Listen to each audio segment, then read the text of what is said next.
മലപ്പുറം പെരിന്തൽമണ്ണയിൽ കെഎസ്ആർടിസി ബസിന്റെ അപകടയാത്ര സീബ്ര ലൈനും ട്രാഫിക് പോലീസിന്റെ മുന്നറിയിപ്പും അവഗണിച്ച് കെഎസ്ആർടിസി മരണപ്പാച്ചിൽ നടത്തുന്നതിന്റെ ദൃശ്യങ്ങൾ പുറത്തുവന്നു. ഇന്ന് വൈകിട്ട് 4 മണിയോടെ പെരിന്തൽമണ്ണ താഴേക്കോടാണ് സംഭവം.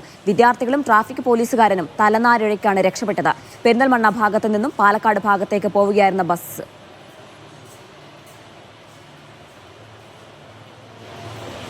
യൂനസ് അഹമ്മദ് ചേരുന്നുണ്ട് വിശദാംശങ്ങൾ നൽകാനായി. യൂനസ്, ഇത് കെഎസ്ആർടിസി ഏത് ബസ്സാണെന്ന് കണ്ടെത്താൻ കഴിഞ്ഞിട്ടുണ്ടോ? നിയമ നടപടി തുടങ്ങിയിട്ടുണ്ടോ? ഇന്ന് വൈകിട്ട് 4 മണിയോടെയാണ് മലപ്പുറം പെരിന്തൽമണ്ണ താഴേക്കാട് ഈ ഒരു സംഭവം നടക്കുന്നത്.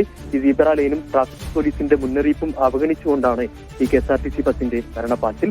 ഈ വിദ്യാർത്ഥികളും ആ ട്രാഫിക് പോലീസുകാരും അത്ഭുതകരമായാണ് രക്ഷപ്പെട്ടത്. ഈ പെരിന്തൽമണ്ണ ഭാഗത്തു നിന്ന് പാലക്കാട്ടേക്ക് പോകുന്ന ബസ്സാണ് ഈ ഒരു അപകട യാത്ര നടത്തിയത്. ആ CCTV ദൃശ്യങ്ങൾ ഇപ്പോൾ മീഡിയ വണ്ണിൽ ലഭിച്ചിട്ടുണ്ട്. ആ CCTV ദൃശ്യങ്ങളിൽ വ്യക്തമാണ്. കാരണം ഒരു ട്രാഫിക് പോലീസുകാരനും വിദ്യാർത്ഥികളുമുണ്ട്. അവര് ട്രാഫിക് നിർദ്ദേശം നൽകുന്നു, വാഹനങ്ങൾ നിർത്തുന്നു, പിന്നീട് പോലീസുകാരനും വിദ്യാർത്ഥികളെ കൊണ്ട് റോഡ് ക്രോസ് ചെയ്യാൻ ശ്രമം നടത്തുന്നു. തുടർന്ന് ആ മറുഭാഗത്ത് നിന്ന് വരുന്ന വാഹനം KSRTC ബസ് വലിയ അപകട രീതിയിൽ വരുന്നു.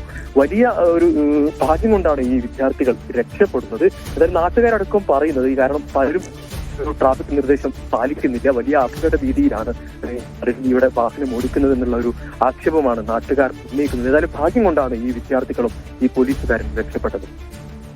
ശരി, യൂനസ് അഹമ്മദാണ് വിശദാംശങ്ങൾ നൽകിയത്.